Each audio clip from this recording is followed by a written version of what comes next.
Alarm system we produce for French customer.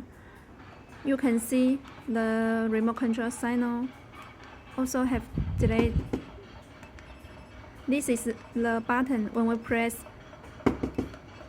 the signal is still transmitting when we release the button. It also have the delay time function.